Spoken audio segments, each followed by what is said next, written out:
Good evening and welcome in to the Outspoken Network Sportscast Edition, episode 213, Football Preview Edition. My name is Craig. I'll be your host for this evening. Brian and Jeff have some other obligations to take care of, so they will be back next week. We're going to jump in and talk about college football and preview the Thursday night game between the Lions and the Chiefs. But today is opening weekend of college football. College football had a couple games Friday night. USC beat Nevada, and Kansas State also won. But this afternoon was the huge beginning of college football. We had I will jump in right off, and we're just going to go through the top 25. Number one, Georgia won 48-7 over UT Martin. A lot of these games in the beginning, they don't play a lot of people. It'll be interesting to see what Georgia does when they get through the SEC, whether they can continue to roll like they have the last couple of years. Michigan, number two, beats East Carolina 30-3. And basically the second half, they kind of pulled back. They were up 23-0 at halftime, and they kind of pulled back. But Michigan has to play the first three games without their head coach in Jim Harbaugh, who had a recruiting violation that the NCAA was going to suspend him for, then they weren't going to suspend him, and then all of a sudden the university stepped in and said, well, no, we're just going to suspend him. So where Michigan thought they were going to have their head coach for the first, for the whole season, they will not have him for the first three games. He will be back in week 4. Number 3, Ohio State wins. They beat Indiana 23-3. Number 4, Bama is winning right now 35-0 over Middle Tennessee State. Like I said before, number 6, USC beats Nevada 58-14. Number 7, Penn State is up 21-7 on West Virginia. That game just starts the third quarter.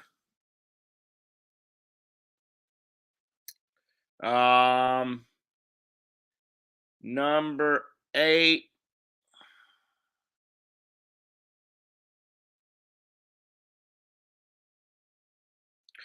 Florida State and LSU play tomorrow. LSU is 5, and Florida State is 8, and so that will be a very good 2 top 10 teams in Seminole Land tomorrow night.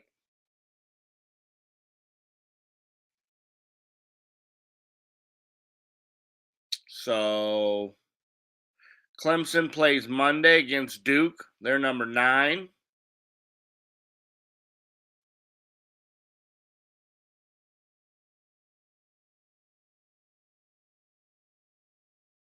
So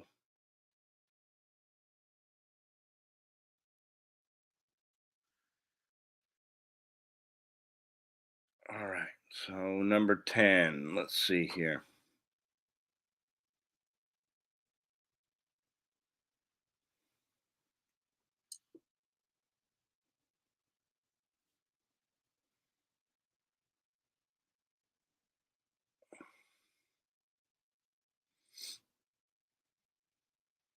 Trying to get the rankings pulled up.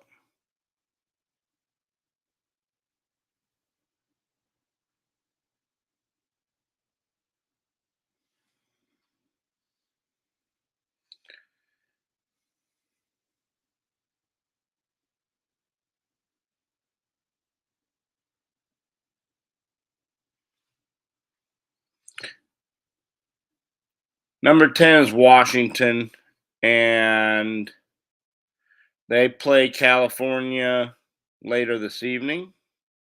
No, I'm sorry. They won 56-19 over Boise.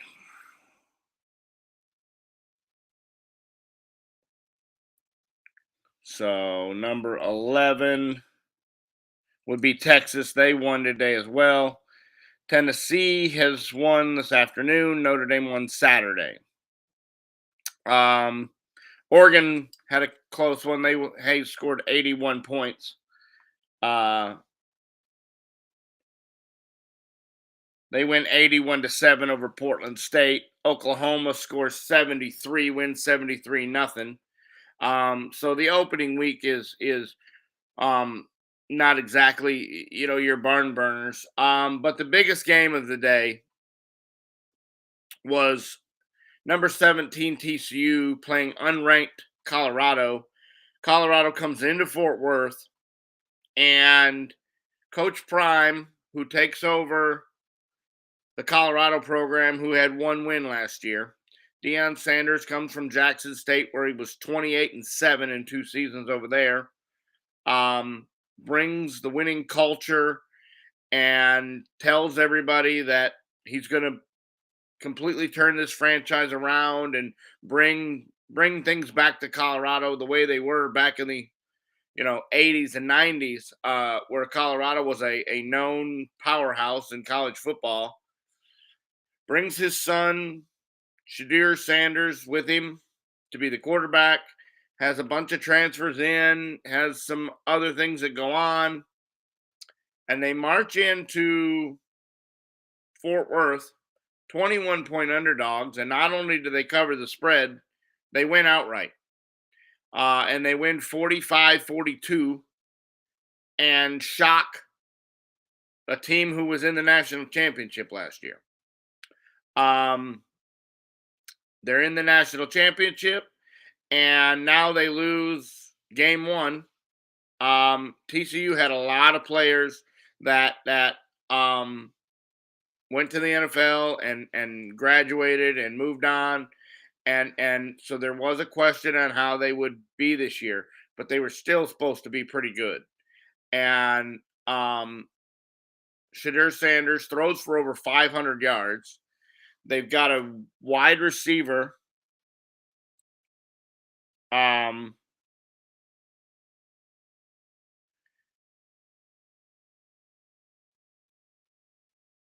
his last name is Hunter, and he plays both sides of the football.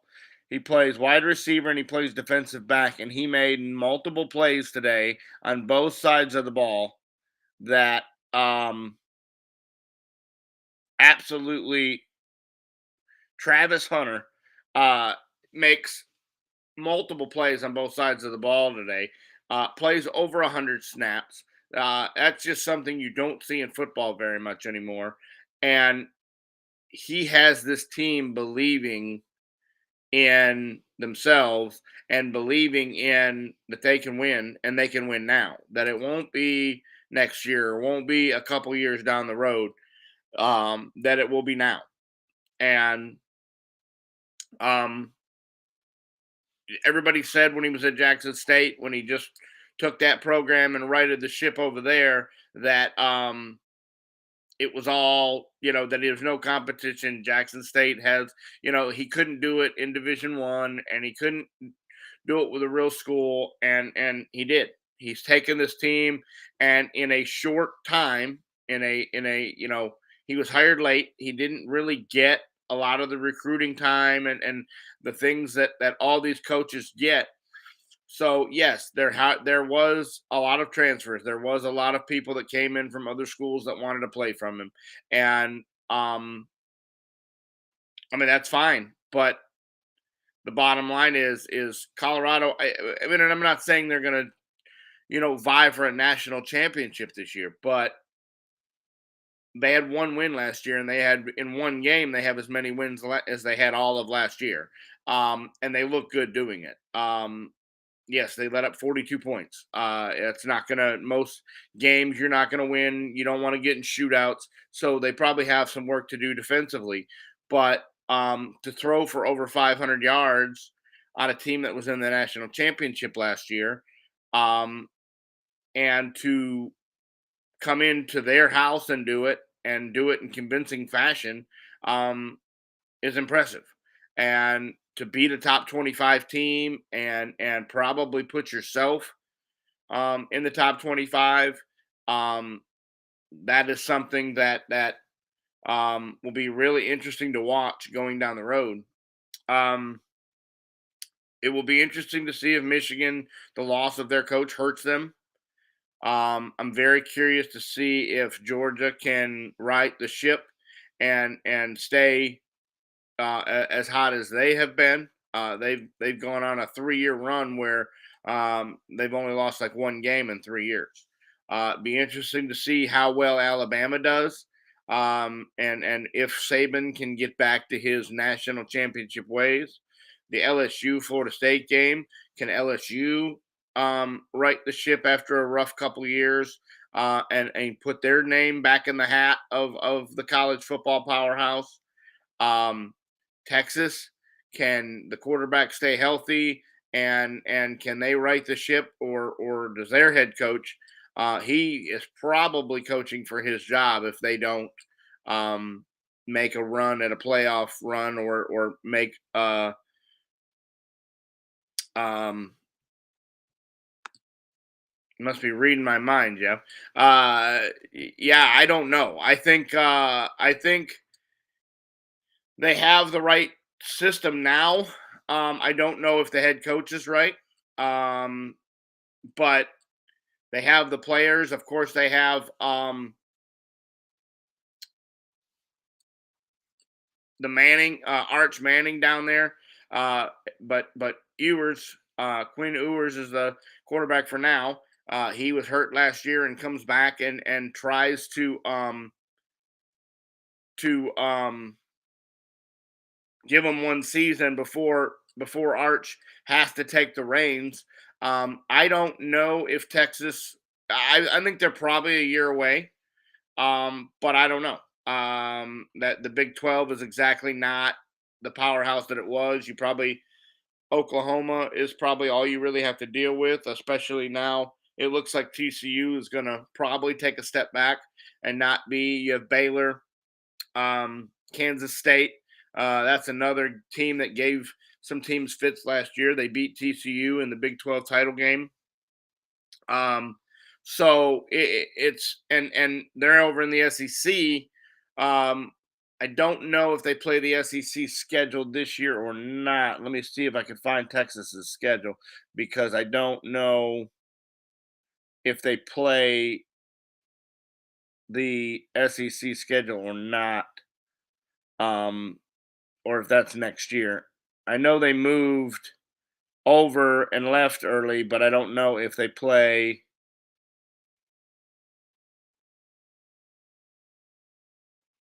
All right, so Texas has Rice. They play Alabama next week, right out of the gate. So yes, they're going to play um, not not the full SEC schedule. They're still playing Oklahoma, Kansas, Baylor, BYU, Kansas State. So they're still playing in the Big 12 for their conference, but they do play Alabama next week right out of the gate.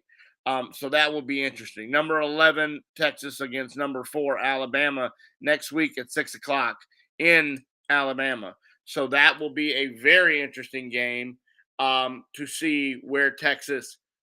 That'll give you a very good measuring stick as to where Texas is on the map.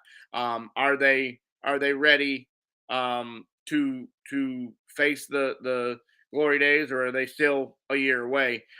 So that's a brutal schedule. Alabama, they got Wyoming, but they got Baylor, Kansas, Oklahoma, Houston, BYU, Kansas State, TCU, Iowa State, and Texas Tech. So that schedule is not easy at all. They got TCU in TCU. They got Oklahoma. Of course, that will be in the Cotton Bowl. Um, Texas at home. I mean, Kansas at home. Baylor is in Baylor. So a lot of the big games are not in Texas. They're playing their big games, a lot of their big games away from home. So it's a very tough schedule, and we will see. I personally think they're a year or two away. I just don't know. I never believed in the head coach, and I think he's probably on his way out the door if they do not make a big move this year, and win at least probably at least 11 or 12 games. That is basically the weekend. The biggest of right now, the only team in the top 25 that has lost would be TCU. There will be one more added to that tomorrow because two top 10 teams play. So one of them, either Florida State or LSU, will have a loss. Um, Oklahoma scores 73. Oregon scores 81. Of course, those won't be really hard to judge until they play an actual team that is in their conference and um, a little bit more competition there to see if they are really. Ole Miss scores 73. That's a little disappointing when you have games like that. 73 at football just doesn't seem to be a. And we're not playing college basketball here. Call off the dogs and these teams that come in and just to get money and become sacrificial lambs.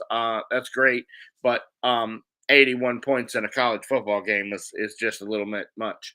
Um, so yes, college football's back and it's exciting and I like college football. Some people don't because of the whole one win hurts your chances at a national title, especially pending on when it is in the season or who it's to. Everybody says that TCU season's over. I don't believe that. If you're going to lose one, losing the first one is the way to go. If they were to win out and win the Big 12 and win that game, I think they could still sneak in. So um,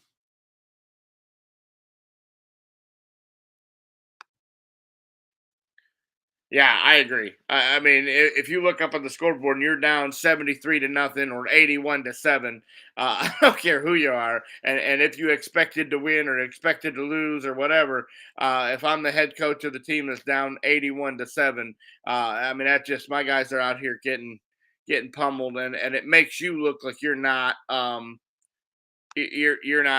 have no business coaching a team because it appears that they have no business being on the field.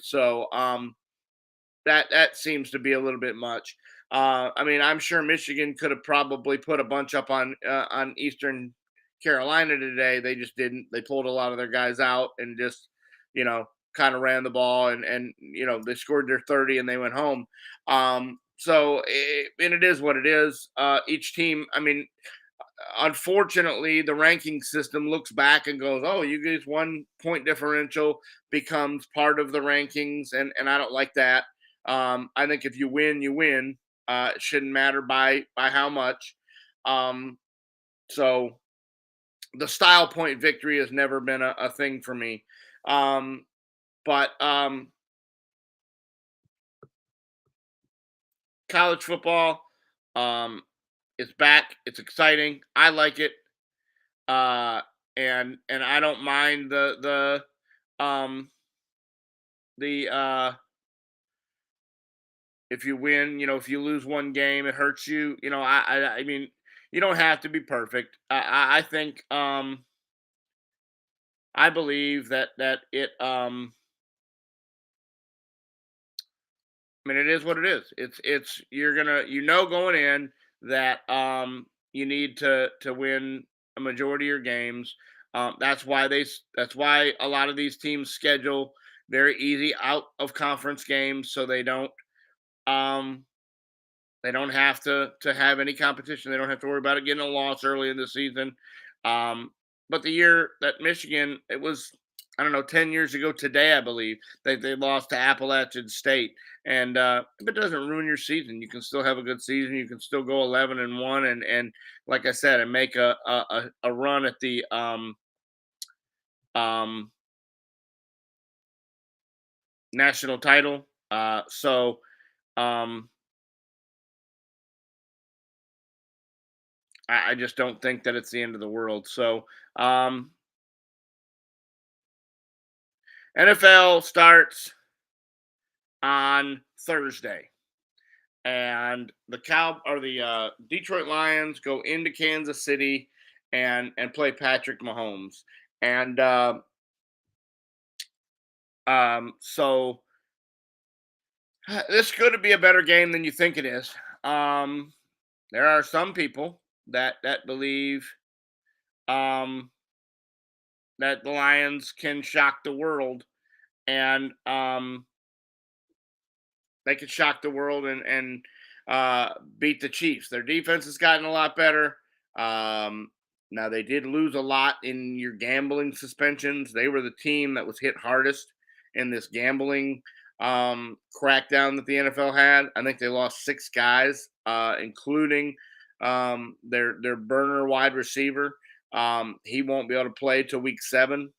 Um, but they got Jared Goff, and their head coach is got these guys ready to run through a wall, and I mean, they're gonna be an interesting game. Their schedule is pretty favorable, so even if they lose the opening game, they got Seattle, and then they go on a stretch of Atlanta and the Packers and the Bears and the Vikings. So in that division, to me, is not going to be great. Um, so I mean, we'll see. We'll see what they're really made of. They get a very good test opening night, where the Chiefs are going to put another banner up for winning the Super Bowl. I still personally think the Chiefs win that game. I know Patrick Mahomes lost a bunch of wide receivers again this year, and Schuster and um, you know, but I still think they win. Um, Bengals and Browns. I think this game hinges on whether Joe Burrow can come back from the calf injury and play at a high rate. They say they have a plan for them, a path for him to play. I don't know if that means they're going to limit his mobility. I don't know if that means they're going to limit his moving around and no running for him, or just try to keep him in the pocket, and or maybe not throw as much. Maybe um, I don't really know. And then so that's that game. Texans Ravens. Don't you wish you had a ticket to that? You know, two teams that are probably the Ravens are think they got a good deal. They got OBJ, and they get their quarterback and Lamar back and sign him to a long-term deal. And of course, the Texans got the brand new 2 rookies that they drafted in the quarterback and the pass rusher. We'll see how well the Texans do. I don't see them making a huge jump in wins this year. I think they're still a couple years away, um, but we'll see. Buccaneers, Vikings. I don't know what this game leads. We'll see what Baker Mayfield does in Tampa. They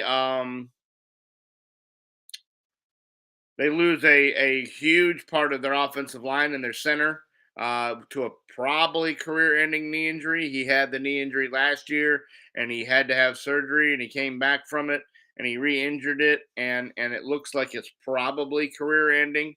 Um, the Vikings lose Adam Thielen and Dalvin Cook, so we'll see what Justin Jefferson does with not anything on the other side of him, so teams can really bracket him.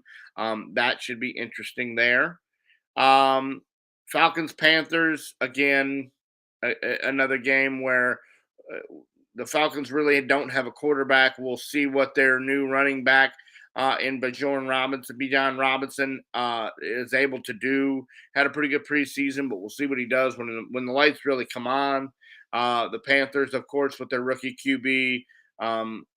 But they don't really have anybody for him to throw the ball to. They traded away their best wide receiver in DJ Moore.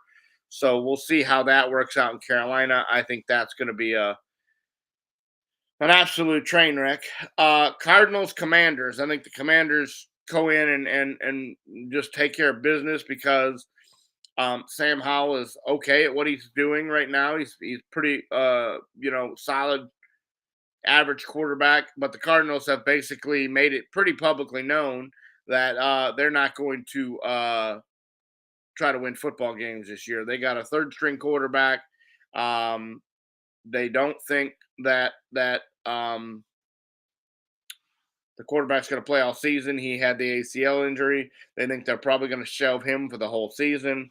So I think they're trying to lose football games. So I don't think the Cardinals will be very competitive all year. Jacksonville and the Colts. Colts are, of course, without Jonathan Taylor. He's on the pup list with a back injury that really isn't a back injury, according to Jonathan Taylor. They tried to trade him. Well, they say they tried to trade him, but there was 2 or 3 teams that gave significant offers in the Dolphins and the Packers, and it didn't seem like it seemed like the offer that they were trying to make was absolutely way above what anybody was ever going to give them. So I don't think the Colts really have anything. They got the rookie quarterback in Anthony Richardson. Um, he played all preseason trying to make jump throws and things like that. I just, these mobile quarterbacks, I just don't know if that's the answer, but we'll see. 49ers and Steelers. The Steelers try to continue their over 500 streak. That's a record that has been, Mike Tomlin has never had a season under 500. Last year they won out the back end of the last few weeks to salvage that record. You thought that record was gone last year, but it's not. And then the 49ers, Purdy and the Niners come in and look to have another solid season. I think they're probably the number 2 team in the NFC, maybe the 1 seed. We'll see. Titans and Saints. We'll see what the Titans can do. I just don't expect a whole lot of them. We'll see what Derek Carr does as a quarterback in New Orleans and see how well he can do there. They will be missing Alvin Kamara for the first 4 games due to the suspension for the fight that he got in Vegas or whatever, right there on the plane or whatever it was. Raiders and Broncos. We'll see what Garoppolo can do. Can Jimmy Garoppolo right the ship and run that offense for that head coach, or is he out the door? And will they go a different way and blow that team up? And can Denver, with old Russell Wilson and a new head coach, make the adjustments and make that trade out to where it works and get Denver back to being a contender rather than the absolute dismal season they had last year, which was very tough to watch because Russell Wilson went from looking like a regular Hall of Fame quarterback to not even anybody who should be on a roster. So we'll see if it was the play calling, if it was the system, if it was learning the system. We'll see. Eagles, Patriots. The Patriots made a lot of questionable moves. Not sure that Bill Belichick wants to be there. He cuts Bailey Zappi. Now, luckily, he makes it through waivers somehow and gets back to the practice squad. But right now, I believe Mac Jones is the only quarterback on the roster. So if he was to get hurt, I'm not real sure what they have going on there in New England. And of course, Philadelphia coming off a season where they went to the Super Bowl. Their schedule is tough, but not tough till later. The first 4 weeks, they should go 4-0 right off the bat. So we'll see there. Rams, Seahawks. I just don't know what the quarterback for the Rams and Stafford. I don't know if he's healthy. I don't know if that elbow's any better. They tried to trade him in the offseason. Nobody wanted that massive contract that the Rams gave him. So, and then the Seattle Seahawks, of course, signed their quarterback to an extension and give him all kinds of money, and they made the playoffs last year. So we'll see what kind of team Seattle has coming back. The game of the weekend that I really want to watch is the Dolphins and the Chargers. Can Tua stay upright and can they protect him and can he stay healthy? What do the Chargers look like with Kellen Moore as the offensive coordinator? Justin Herbert and Tua Tagovailoa going head to head in a very, very prominent AFC matchup right out of the gate in week 1. So that will be a very good game on Sunday afternoon. Um, so we'll be watching that game very closely. Packers Bears, two teams that are in the bottom of their division. Jordan Love and Justin Fields. See what Fields does. I've never been a Justin Fields fan. Justin Love or Jordan Love. We'll see if he is able to take over for Aaron Rodgers and do that. And I mean, just don't know. He hasn't played enough. He played in the preseason a little bit, looked okay, but it's just going to be a wait and see when the lights really come on and the games really start to count. Does Jordan Love really? Can he really lead that team to more than about 4 or 5 victories? Be interesting to see. Cowboys Giants on Sunday night. Um, Cowboys have not lost to the Giants since Dak Prescott has been the quarterback. They're on a pretty good string there, so I don't see Dallas really having any problems. Games in New York, but we'll see. Just really don't see Dallas having a whole lot of difficulty with that. Um, they would never hear the end of it if they lost.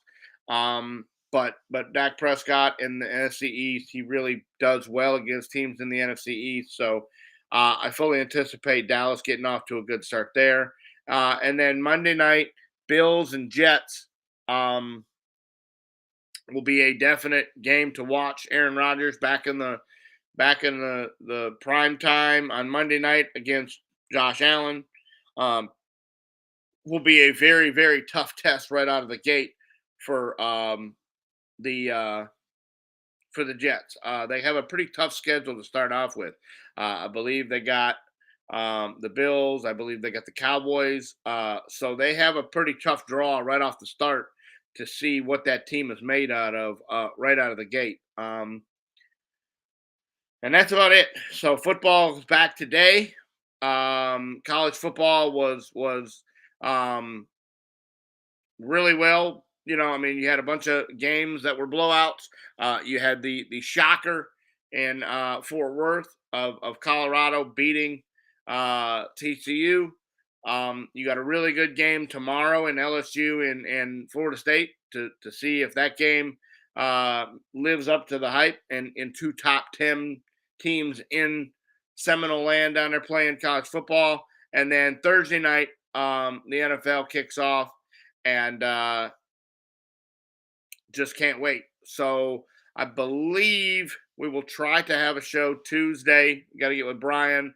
He's going to be on vacation, so maybe not. It may just be next Saturday because he is on vacation all week next week. So we will see when the Tuesday shows start with football season firing back off.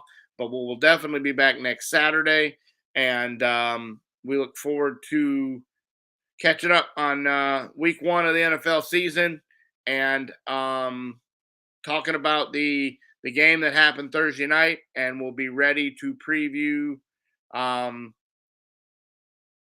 week 1. We'll be able to preview all the games coming up on Sunday and get Brian's and Jeff's opinion on what they think week 1 will look like. We'll probably run down the games again and give those guys a chance to see what they say about week 1, and then probably that will be when we make the picks on the rest of our playoff brackets and who's going to win, who we think's going to go and play in the Super Bowl, and who we think's going to win the Super Bowl. So I